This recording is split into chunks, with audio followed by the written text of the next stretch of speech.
हाँ भाई, आप लोग कैसे हो भाई? सभी मेरे हिसाब से यहाँ बैठे हैं सभी बच्चे खुश होंगे। साथ में एक और चीज़ है, आप लोगों की तैयारी अच्छी चल रही होगी।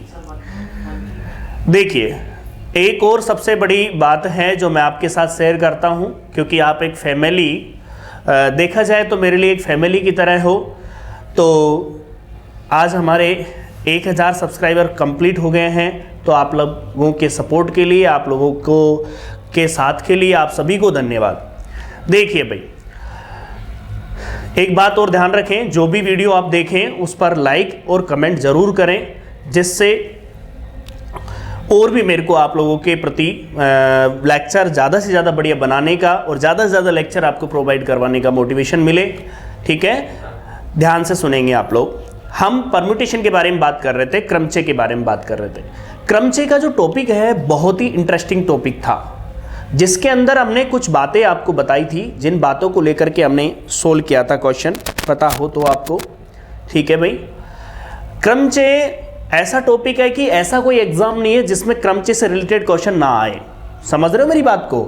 जैसे हमने क्रमचय की डेफिनेशन क्लियर कर ली थी, पहले कुछ डेफिनेशन मैंने आपको बता भी दी थी। आज हम आगे बढ़ते हैं। हम चल क्या रहे थे, आप याद करो। हम चल रहे थे कि दो क्रमचयों का गुणनफल कैसे करते हैं, प्रतिलोम क्रमचय कैसे ज्ञात करते हैं, चक्र क्या होता है, इनके बारे में चल रहे थे भाई। कुछ रिजल्ट भी आपने लिखे थे, जिसमें पहला रिजल्ट आपने क्या लिखा था, याद हो तो आपको, कि आर लंबाई का यदि क्या है, आर लंबाई का क्या है, चक्र है, तो उसकी जो कोटि होती है कितनी होती है, आर होती है।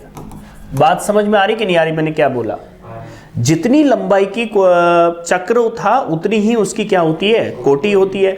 दूसरा कोटि ज्ञात करने का मैंने दूसरा जो मेथड आपको बताया, वो बताया था f की power n equal to i। मतलब जो n था वो था यहां पर छोटे से छोटा धनात्मक पूर्णांक, छोटे से छोटा धनात्मक पूर्णांक, और ये आपका तत्सम क्रमचय था। तो विशेष रूप से आप लोग इस बात पर ध्यान देंगे कि जब भी आप किसी क्रमचय की जैसे पावर लगाते गए और वो मतलब मल्टीप्लाई करते गए, और यदि वो तत्सम क्रमचय आ जाता है तो जो पावर थी वो क्या थी, उसकी कोटि थी, ऑर्डर थी। दूसरा, यदि किसी क्रमचय की कोटि ज्ञात करनी हो तो दूसरा क्या मेथड है कि एक तो होता है, देखो क्रमचय को मल्टीप्लाई करेंगे तो बहुत टाइम लगेगा आपके सामने। कोई भी क्रमचय दे रखा है आपको, सीधा एक ही काम क्या करो, उस क्रमचय का क्या बना लो, चक्र बना लो, और उस चक्र की जितनी लंबाई है वही उसकी कोटि होगी। 1 सेकंड में आप आंसर दे दोगे देख करके। अब ऐसे मल्टीप्लाई करोगे तो समय चाहिए। साथ में रफ कार्य के लिए इतना सा वर्क होता है, उस पेपर में आप जानते हो कितनी सी जगह होती है, उसमें 2 ये पूरे मल्टीप्लाई में ही पूरी जगह रुक जाएगी। समझ रहे हो मेरी बात को? अलग से कॉपी थोड़ी मिलेगी उसमें एग्जाम में। तो आप लोग समझ सकते हो इस चीज को कि आप चक्र में बदल दो और सीधा कोटि ज्ञात कर दो। अब कई बार जैसे प्रतिलोम चक्र पूछा गया, अब प्रतिलोम चक्र में भी डायरेक्ट मतलब प्रतिलोम चक्र क्या, जैसे किसी क्रमचय का प्रतिलोम ज्ञात करना है तो आप उसका चक्र रूप में बदल के भी ज्ञात कर सकते हो और डायरेक्ट भी ज्ञात कर सकते हो। दोनों चीजें मैंने आपके सामने एक्सप्लेन की थी।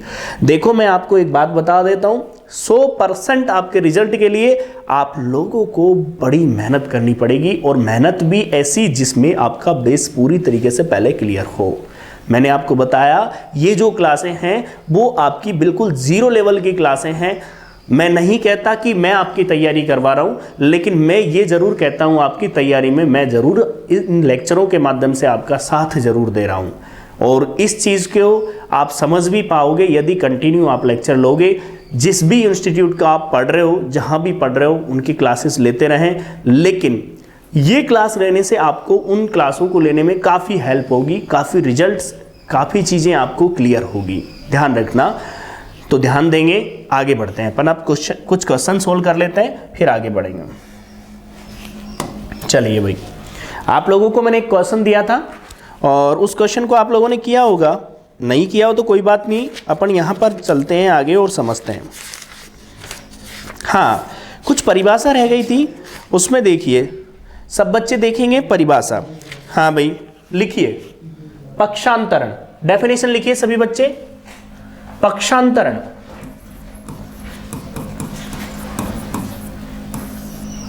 पक्षांतरण परिभाषा नोट कीजिए, पक्षांतरण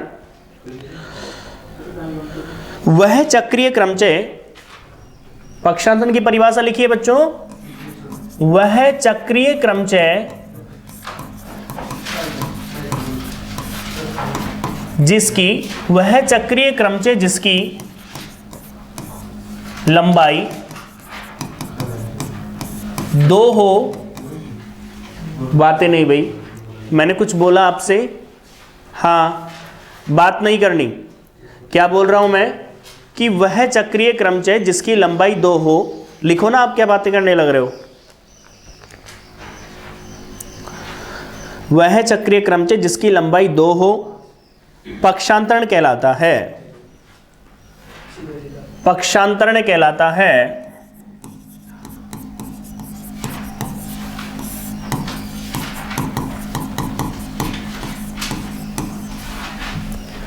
वह चक्रीय क्रमचय जिसकी लंबाई 2 हो पक्षांतरण कहलाता है। बिल्कुल सिंपल सा प्रोसेस है।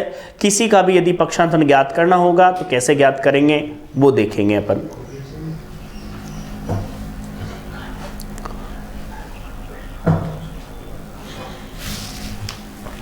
नोट कर लीजिए, क्योंकि आप लोग जानते हो सबसे पहली बात तो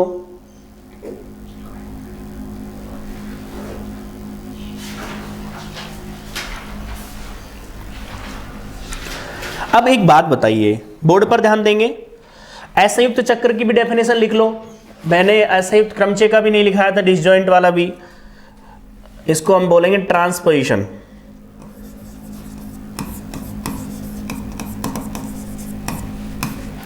अगला लिखिए डिसजॉइंट, डिसजॉइंट साइक्लिक। असंयुक्त चक्र लिख लीजिए, असंयुक्त चक्र, कोई भी असंयुक्त चक्र क्या होगा। देखो कल आपने पता हो तो एक रिजल्ट पढ़ा था जिसमें यह बताया था मैंने कि कोई भी जो चक्र होता है, कोई क्रमचय होता है, उसको असंयुक्त चक्रों के गुणनफल के रूप में व्यक्त कर सकते हैं। जितनी बार रिजल्ट अपने दिमाग से गुजरेंगे उतने याद हो जाते हैं अपने आप, क्योंकि जब चारों ऑप्शन देखने को मिलते हैं तो कुछ न कुछ आइडिया लग जाता है आपको।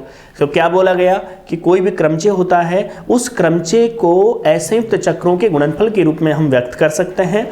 अब असंयुक्त चक्र क्या होता है आपने देखा होगा, उसके अंदर आपने कल जब देखा क्वेश्चन को, तो कोई भी अवयव उसमें उभयनिष्ठ नहीं है। जो अलग अलग चक्र बना रहे थे उनमें क्या नहीं है, कोई भी अवयव उभयनिष्ठ नहीं है। तो लिखिए, लिखिए किसी समुच्चय के दो चक्र, किसी समुच्चय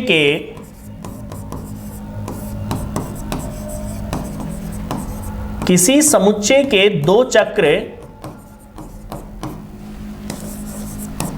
असंयुक्त चक्र कहलाते हैं। किसी समुच्चय के दो चक्र असंयुक्त चक्र कहलाते हैं यदि उनके संकेतों में, यदि उनके संकेतों में, यदि उनके संकेतों में कोई अवयव उभयनिष्ठ ना हो। कोई अवयव क्या नहीं हो, उभयनिष्ठ।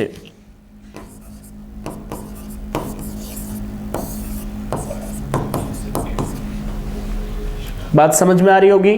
कोई भी कॉमन नहीं हो, क्योंकि आप लोग जब चक्र बनाते हो तो उस चक्र के अंदर क्या होता है, आप लोगों ने देखा होगा कि जैसे पहला चक्र आ गया तो फिर दूसरा चक्र जो आएगा पहले चक्र के कोई अवयव नहीं आते उसमें। ध्यान रखना जब भी अपन रिप्रेजेंट करते हैं। तो लिख लिया आप लोगों ने।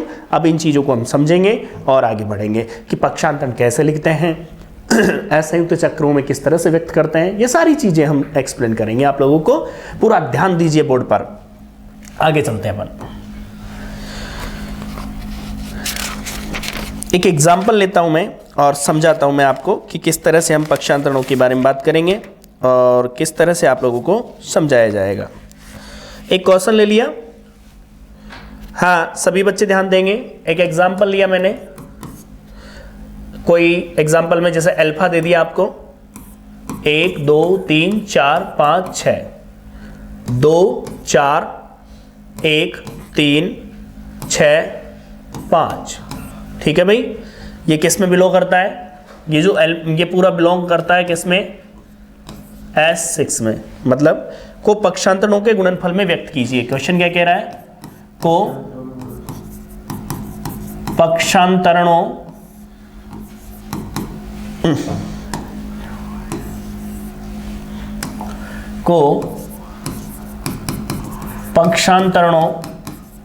के गुणनफल में व्यक्त कीजिए। सब बच्चे देखेंगे बोर्ड पर और समझेंगे। एक बात बताइए, क्लियर है बिल्कुल? मैं आपसे एक बात कहना चाहता हूं। सबसे पहली बात तो पक्षांतरण तब बनेंगे जब चक्र बनेगा। पहले तो उसे चक्र रूप में व्यक्त करना पड़ेगा अपन को, और वो भी कौन सा चक्र? असंयुक्त चक्रों के गुणनफल के रूप में। कोई भी क्रमचय को आप असंयुक्त चक्रों के गुणनफल के रूप में व्यक्त कर सकते हो ना? तो सुनिए भाई ध्यान से, आप खुद जानते हो इस चीज को। बोर्ड पर ध्यान देंगे सभी बच्चे।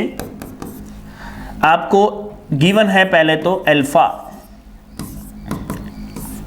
1 2 3 4 5 6, 2 4 1 3 6 5। इसे लिखता हूं मैं असंयुक्त चक्रों के गुणनफल के रूप में। असंयुक्त चक्रों के गुणनफल के रूप में। बात नहीं करनी भाई बच्चों, बताओ। चलो चलो, इसमें बोर्ड पर चलिए सभी बच्चे, ध्यान देंगे। चलो, 1 के बाद 2 पर दिख रहा है कि नहीं दिख रहा? पहले तो ये बात बता दीजिए। 1 के बाद 2 पर, 2 के बाद 4 पर, 4 के बाद 3 पर, 3 के बाद वापस 1। अब 1 2 3 4 नहीं लेना है अगले चक्र में, ये बात ध्यान रखना आप लोग। तो बताओ 1 2 3 4 नहीं लेने तो आगे क्या आ गया? 5, 5 के बाद 6 पर, 6 के बाद बताओ फिक्स हो गया कि नहीं हो गया? चक्र के रूप में बदल दिया आपने।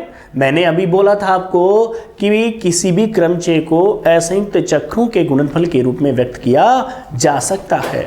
एक बात बताओगे तुम लोग मेरे को? हैं?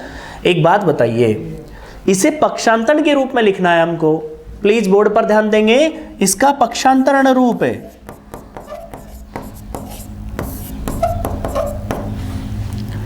हर आदमी ध्यान रखना किसी न किसी चीज से बंधा रहता है। यदि इंसान ये समझ ले कि सब मोह माया है तो उसे दुख ही नहीं हो, लेकिन नहीं समझता। वैसे ही पक्षांतरण है। जब भी आप पक्षांतरण लिखोगे किसी एक अवयव को फिक्स कर लो, बाकी के लिए एज इट इज लिखते जाओ। कैसे? सुनो ध्यान से, देखो पक्षांतरण कितना इजी है लिखने में। पक्षांतरण लिखने में देखो कितना इजी है। अल्फा बराबर 1 फिक्स हो गया, 1 2 1 4 1 3। बताओ, सब लोग 1 के साथ बंध गए। कोई भी अवयव ले सकते हो चक्र में, 2 ले सकते हो, 4 ले सकते हो, 3 ले सकते हो, कुछ भी ले लो, लेकिन इस चक्र का ही होना चाहिए। और ये तो पहले से ही 2 लंबाई का है, इसको तो क्या बढ़ाओगे? बढ़ाओगे क्या इसको? क्योंकि पक्षांतरण मैंने बोला था, याद करो कि 2 लंबाई का होना चाहिए। बताइए भाई, बोलो बच्चों, बताइए ये क्या आ गया? पक्षांतरण। ये चीज क्या आ गई? पक्षांतरण। क्लियर है बिल्कुल? तो पक्षांतरण में क्या करते हैं? पहले तो क्रमचय को बदलते हैं। किसके अंदर? क्रमचय को बदलते हैं हम। किसके अंदर बदलते हैं क्रमचय को? असंयुक्त चक्रों के गुणनफल के रूप में। और उस असंयुक्त चक्र के माध्यम से हम क्या ज्ञात कर लेते हैं? पक्षांतरण ज्ञात कर लेते हैं। तो आप इसको नोट करें, फिर आगे बढ़ते हैं अपन आगे के रिजल्टों पर। छापिए।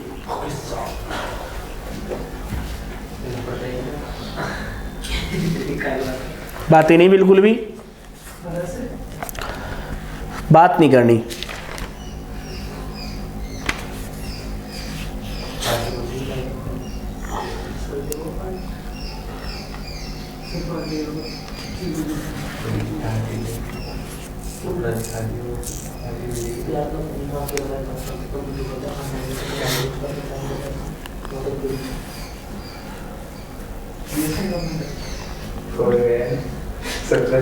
मैंने आपसे मना किया बात करने के लिए।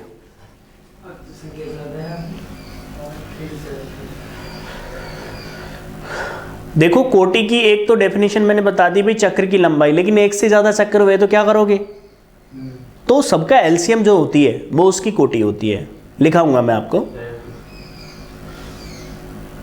नोट कर लो।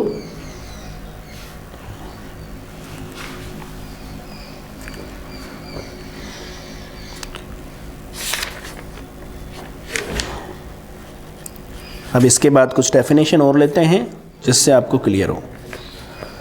बातें नहीं करनी बिल्कुल भी।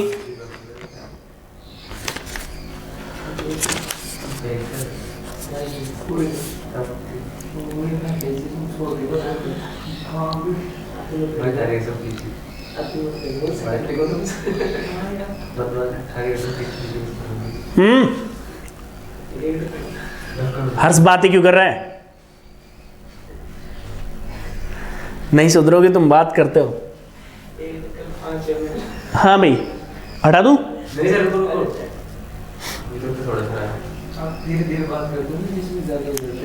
ज़्यादा नहीं, जो भी ऑफलाइन बच्चे बैठते हैं ध्यान रखना, जो भी ऑनलाइन ले रहे हैं तो ऑफलाइन भी आ सकते हैं।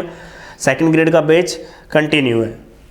देखिए भाई, और अभी जो चल रहा है वो 2 बैच चल रहे हैं, एक तो सेकंड सेमेस्टर का और एक चल रहा है सेकंड ग्रेड का।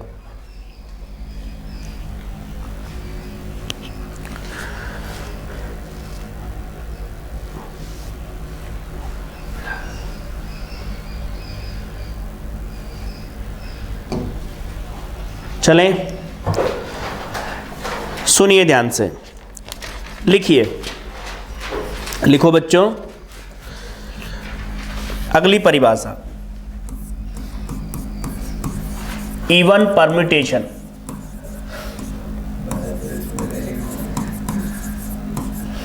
समक्रमचय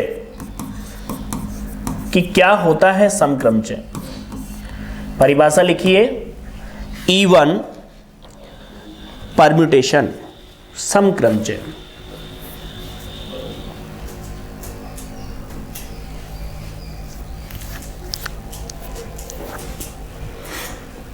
समक्रमचय लिखिए, ऐसा क्रमचय, ऐसा क्रमचय, ऐसा क्रमचय जिसमें, ऐसा क्रमचय जिसमें पक्षांतरणों की संख्या,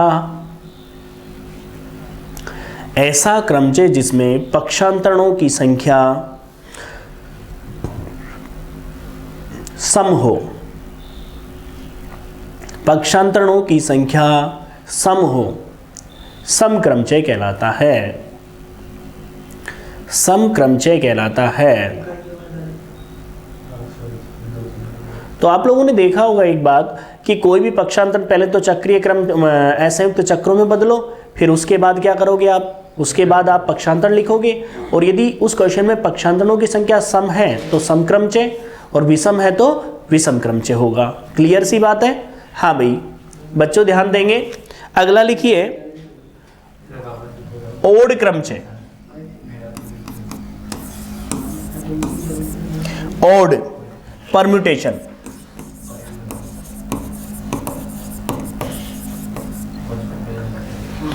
odd permutations,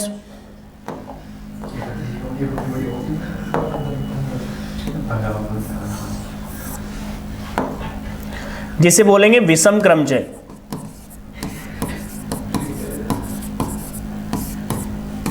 लिखिए, लिखिए भाई, ऐसा क्रमचय, ऐसा क्रमचय जिसमें, ऐसा क्रमचय जिसमें, ऐसा क्रमचय जिसमें पक्षांतरणों की संख्या, ऐसा क्रमचय जिसमें पक्षांतरणों की संख्या विषम हो, ऐसा क्रमचय जिसमें पक्षांतरणों की संख्या विषम हो, विषम क्रमचय कहलाता है। विषम क्रमचय कहलाता है। ठीक है, अब इन चीज़ों को हम एग्जाम्पल के माध्यम से समझेंगे कि किस तरह से होता है कि नहीं होता। उससे पहले कुछ बातें हम लिखेंगे। हाँ भाई, यहाँ पर ध्यान दोगे, बहुत अच्छे अच्छे रिजल्ट है जो हम लिखेंगे यहाँ पर। देखिए, चलो सब लिखिए, जो नोट डाल के लिखिए, बहुत इंपॉर्टेंट रिजल्ट है जो हमें याद रखने हैं, ध्यान रखना। पहला रिजल्ट लिखिए बच्चों, पहला रिजल्ट लिखिए, तत्समक क्रमचय एक समक्रमचय होता है। तत्समक क्रमचय एक तत्समक क्रमचय एक समक्रमचय होता है। जो तत्समक क्रमचय होता है वो एक क्या होता है, समक्रमचय होता है। क्लियर सी बात है। मतलब जो तत्समक क्रमचय होगा, जैसे ही आपसे पूछा जाए, ऑप्शन में पूछा जाएगा तत्समक क्रमचय क्या होता है, तो सीधा टिक करेंगे अपन, क्या होता है वो, एक समक्रमचय होता है। क्लियर है बिल्कुल। सॉरी, सेकंड पॉइंट लिखिए, दो लिखो, एक और लिख लो, प्रत्येक पक्षांतरण, प्रत्येक पक्षांतरण एक विषम क्रमचय होता है। जो प्रत्येक पक्षांतरण होता है वो क्या होता है, एक विषम क्रमचय। कोई भी पक्षांतरण होगा सीधा सीधा तो उसे क्या बोलेंगे हम, एक विषम क्रमचय बोलेंगे। हम दिमाग कम लगाएंगे और याद ज़्यादा रहेगा हमारा कंसेप्ट, तो ध्यान रखना। क्या बोला मैंने, हाँ आप पूरा समझे, ऐसा कुछ भी नहीं है, लेकिन जो एग्जाम की दृष्टि से बात करें तो आपको डायरेक्ट पता होना चाहिए कि एक समक्रमचय हमेशा क्या होता, मतलब एक तत्सम क्रमचय हमेशा समक्रमचय होता है, एक प्रत्येक पक्षांतरण एक विषम क्रमचय होता है। और तीसरा पॉइंट, एक बात बताओ, सीधा सीधा मैं पूछता हूं आपसे, अरे प्लस प्लस को मल्टीप्लाई करते हैं तो प्लस आता है, माइनस माइनस को मल्टीप्लाई करते हैं तो प्लस आता है, और प्लस माइनस को मल्टीप्लाई करते हैं तो माइनस। तो दो सम को मल्टीप्लाई करें, दो विषम को मल्टीप्लाई करें, या एक सम और एक विषम को मल्टीप्लाई करें तो क्या आता है। तो लिखिए तीसरा पॉइंट, समझने के लिए मैंने बता ही दिया। लिखिए, दो समक्रमचयों का गुणनफल, लिखो ऐसा मत लिखना, दो समक्रमचयों का संयुक्त क्रमचय भी एक समक्रमचय होता है। क्या बोला गया कि दो समक्रमचयों का संयुक्त क्रमचय भी क्या होता है, एक क्या होता है भाई, एक समक्रमचय होता है। मतलब दिमाग में याद हो जाना चाहिए बिल्कुल, क्यों तैयारी बहुत टाइम से कर रहे हो आप। दो विषम क्रमचयों का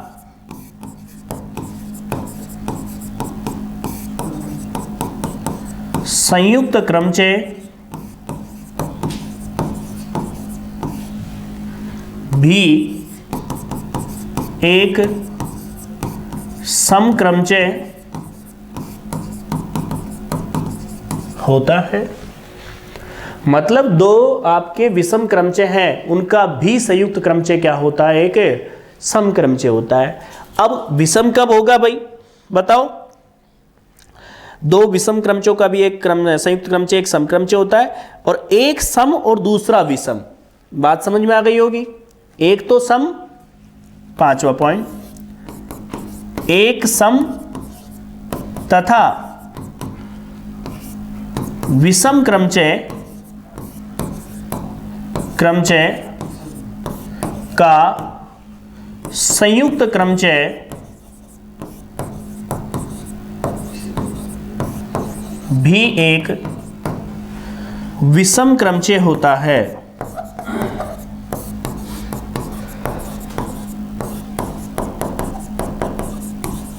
मेरी बात को ध्यान से समझना। ये जो रिजल्ट मैंने आपको लिखा है, इन रिजल्टों को सुनिए पहले।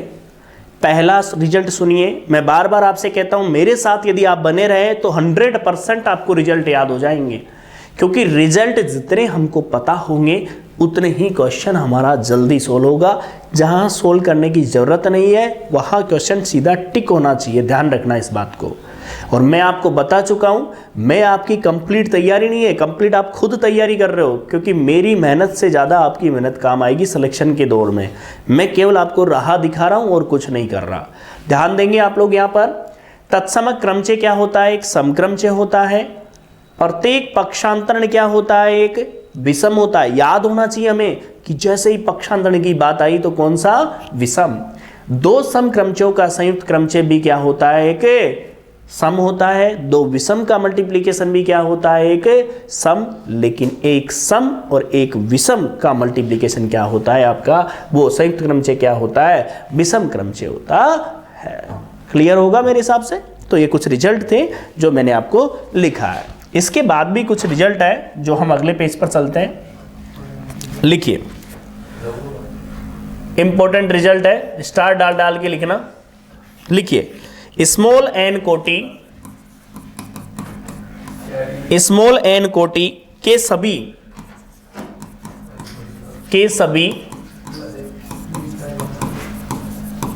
क्रमचयों, स्मॉल एन कोटि के, बात ही नहीं रहे, समक्रमचयों,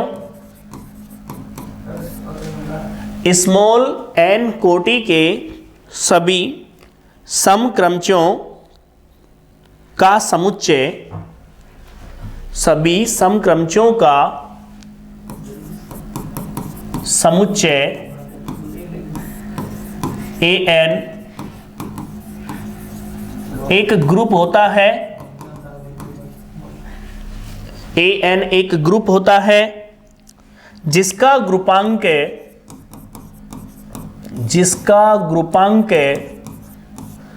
n फैक्टोरियल बाई 2 होता है। बातें नहीं भाई, क्या बोलना चाह रहा हूं वो सुनिए ध्यान से। आप लोग मेरी बात ध्यान से सुनेंगे कि कोई भी n कोटि का समक्रमचयों का सेट होगा ना, आपका समक्रमचयों का सेट, पहले सुनिए, ध्यान से सुनिए सभी बच्चे। समक्रमचयों का जितना भी समुच्चय होगा वो क्या होता है? एक ग्रुप होता है। हमेशा याद रखे, समक्रमचयों का जो समुच्चय है वो क्या कहलाएगा? एक ग्रुप कहलाएगा। और उसका जो ग्रुपांक होगा वो कितना होगा? n फैक्टोरियल बाई 2 होगा। क्लियर है बिल्कुल? अगला रिजल्ट देखिए, आप लोग ध्यान देंगे अगले रिजल्ट पर।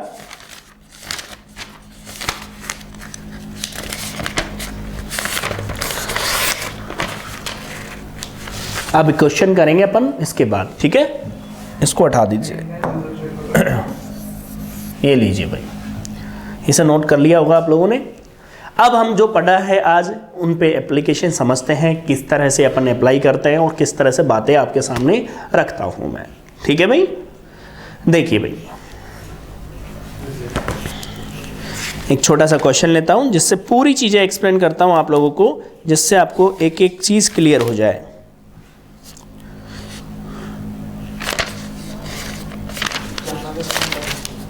बातें नहीं करनी, जो भी बच्चा बात करेगा ध्यान रखना, पिटेगा वो।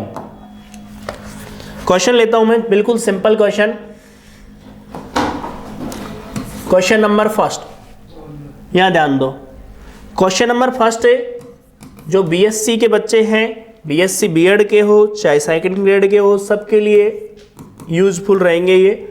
1 2 3 4 5, बस केवल बीएससी में और सेकंड ग्रेड में इतना सा फर्क हो रहा है कि इन सब का प्रूफ है उसके अंदर आपको करना पड़ेगा। और यहां आपको रिजल्ट से काम होता है।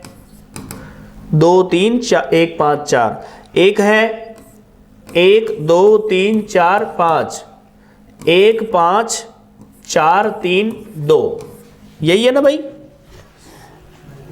आपको क्या ज्ञात करना है? सब बच्चे ध्यान देंगे, क्वेश्चन लिखे, हर्ष लिख रहे भाई। ज्ञात कीजिए क्या? Beta alpha. सेकंड ज्ञात कीजिए अल्फा इनवर्स बीटा इनवर्स, ये आपको ज्ञात करना है। एक एक चीज अपन क्लियर करेंगे। अब तक जो पढ़ा है वो कितना ही बड़ा लेक्चर हो जाए, लेकिन पूरी चीजें क्लियर करेंगे बच्चों। हाँ भाई, सब बच्चे देखेंगे बीटा और अल्फा, यही है ना। तो बीटा और अल्फा को क्या करना है, गुणा। तो सबसे पहले तो गुणा करते हैं अपन।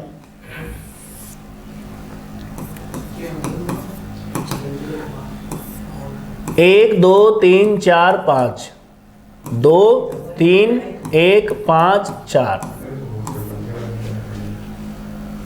1 2 3 4 5, 1 5 4 3 2। देखो मैंने आपको ऐसी शॉर्ट ट्रिक्स बताई है कि आनंद आ जाएगा आपको। देखिए, देख भाई, यहां पर कुछ नहीं करना है, इसको उठा लो। 1 5 4 3 2, उठा लिया। अब देख देख के लिख लो, आंखें तो दी है आप लोगों को भगवान ने।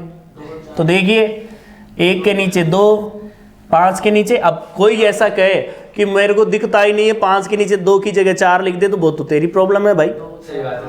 देखिए 5 के नीचे क्या है, 4, 4 के नीचे 3, के नीचे 2, के नीचे 3। अब कुछ नहीं करना, ऊपर वाली लाइन को क्रम से जमा दीजिए। 1 2 3 4 5, और ये एज इट इज रह लो। बोलिए, हो गया तैयार?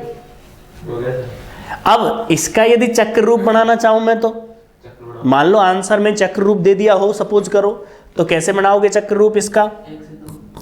बीटा डॉट अल्फा बराबर 1 के बाद 2, 2 के बाद 4, 4 के बाद 1, खत्म। फिर क्या बच गया, 3 5, 5 के बाद 3। तैयार हो गया। पक्षांतरण बनाए तो देखो, जरूरत नहीं है, यहाँ पूछ नहीं रहा था, लेकिन फिर भी आ जाओ। पक्षांतरण रूप,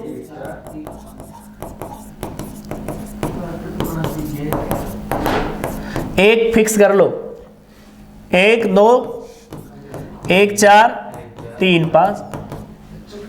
अब ये गुणनफल समय के विषय में वो भी बता सकते हो, वो सारी चीजें है। अब मेरे को ये नहीं चाहिए यहाँ पर तो केवल वो पूछ रहा है, उसकी चीज चाहिए थी जो हमने ज्ञात कर ली।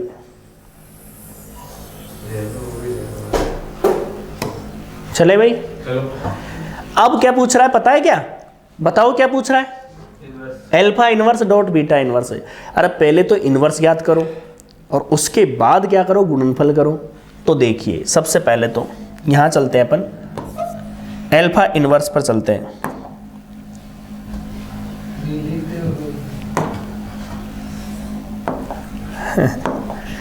चलो अल्फा इनवर्स पर चलते हैं। चले, प्रांत को परिसर और परिसर को प्रांत, कुल मिला के कुछ नहीं करना।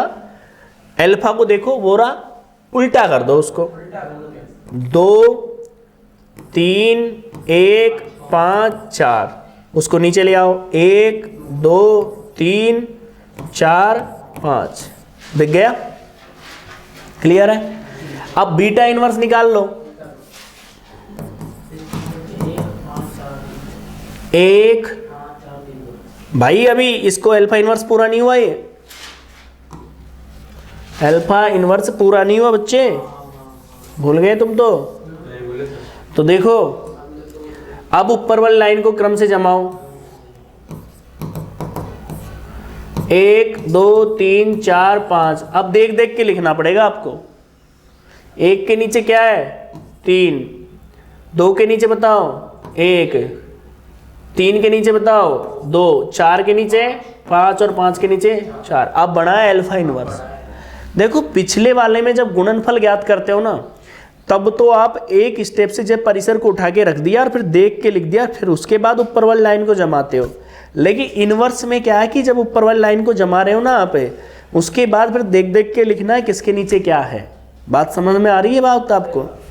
अब बीटा इनवर्स की बात करता हूं मैं, तो नेक्स्ट पेज पे ही चल लेता हूं, मैंने ऐसे ही भर दिया इस पेज को। 1 2 3 4 5, कहां तक है? 5 तक ही है ना? 15 432, 15 432। अब देखो बच्चों, देखो यहाँ पर, अरे वेरी सिंपल चीजें हैं। 5 4 3 2, 1 2 3 4 5। बच्चों देखोगे, अरे देखो तो सही, इसको क्रम से जमा दो। 3 4 5, एक बात बताओ, एक के नीचे एक, दो के नीचे दो, नहीं दो के नीचे दो थोड़ी है, दो के नीचे पाँच, तीन के नीचे चार, चार के नीचे तीन, पाँच के नीचे दो। बताइए हो गया। तो बीट वो तो क्या बन गया, उससे क्या काम है अपन को, तो बीटा इनवर्स से काम है। दोबारा चेक कर लो, चेक कर लो ना पहले। इसको रिवर्स किया, 15,432 लिख दिया, 12,345 सही है। अब आ जाओ इस वाले रिवर्स कर दिया, अब इस वाले लाइन को जमा दिया। अब एक के नीचे क्या है इसमें देख के तो लिखोगे तुम, तो एक, दो के नीचे क्या है 5, तीन के नीचे क्या है 4, और चार के नीचे क्या है 3, और 5 के नीचे क्या है 2। मैंने थोड़ी भी लिखा है, जो होगा वो लिख दिया। ठीक है। अब एक बार यहां पर ध्यान देंगे, मल्टीप्लाई कर लेते ना, आंसर आ जाएंगे तो सही है अपना। क्या था, अल्फा इनवर्स डॉट, बताओ अल्फा इनवर्स 31,254, 1 2 3 4 5, दूसरा एलिमेंट 1 2 3 4 5, बच्चों 15 4 3 2। कैसे लिखोगे, alpha inverse dot beta inverse बराबर, अरे देखो तो सही, अरे 15,432, एक के नीचे 3, 5 के नीचे 4, 4 के नीचे है, क्या लिख रहा हूं मैं, सही लिख रहा हूं, एक के नीचे 3, 5 के नीचे 4, 4 के नीचे 5, 3 के नीचे 2, और 2 के नीचे ऊपर वाली लाइन को सही लिखा है क्या? बोलते ही नहीं है तुम तो।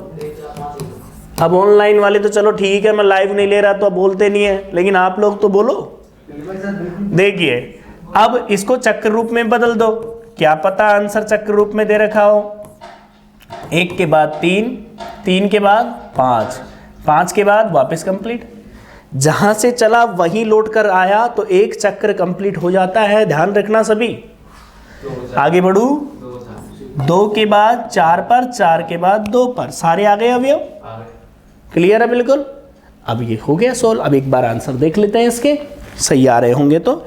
एक में तो आ रहे हैं 1 5 3, पिछले वाले में, पहले नए वाले में मिला लेता है, 1 3 5 2 4, और पिछले वाले क्वेश्चन के अंदर, मतलब पिछले वाला जो प्रूफ था उसके अंदर था 1 2 4 3 5। 1 3 5 कौन सा खा गया वो, ये वाला, यही है ना, बीटा डॉट अल्फा वाला। 1 5 3, 1 5 3 2 4, ये गलत कैसे आ रहा है? आपने बीटा की जगह अल्फा का मान रख दिया, बीटा डॉट अल्फा है। अच्छा अच्छा अच्छा अच्छा अच्छा, बीटा डॉट अल्फा, तो ये मान किसका है आपका, बीटा, ये वाला अल्फा का मान रख दिया, तो मतलब अपन ने जो मान निकाल लिए वो रिवर्स में निकाल लिए, ठीक है ना। तो इसको चेंज कर लो, या तो या इसको करेक्शन कर लेना आप लोग। क्वेश्चन में हमेशा नहीं करता, खान लिखाया था, मैंने नहीं लिखाया, इसको लिख देता हूं मैं अल्फा डॉट,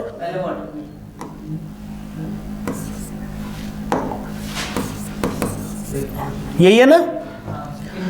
हाँ हाँ मैं बिल्कुल हटा रहा हूँ, टेंशन मत लो, ऐसा कोई इशू बड़ी वाली बात नहीं है कोई। ये तो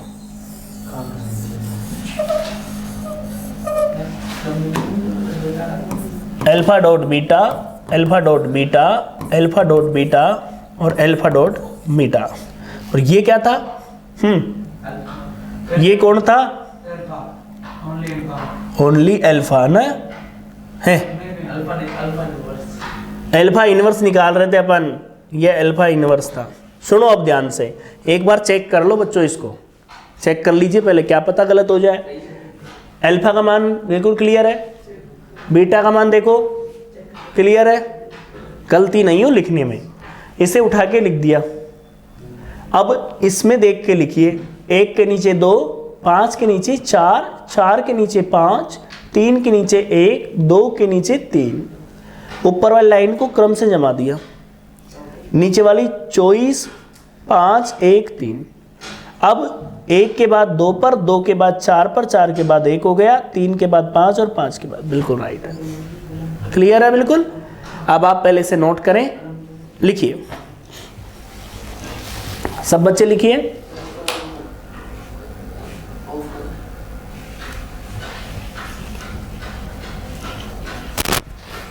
ये क्रमचय में तो क्वेश्चन ही उठ के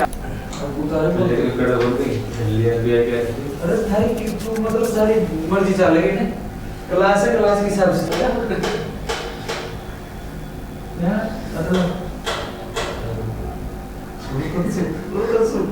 एक बार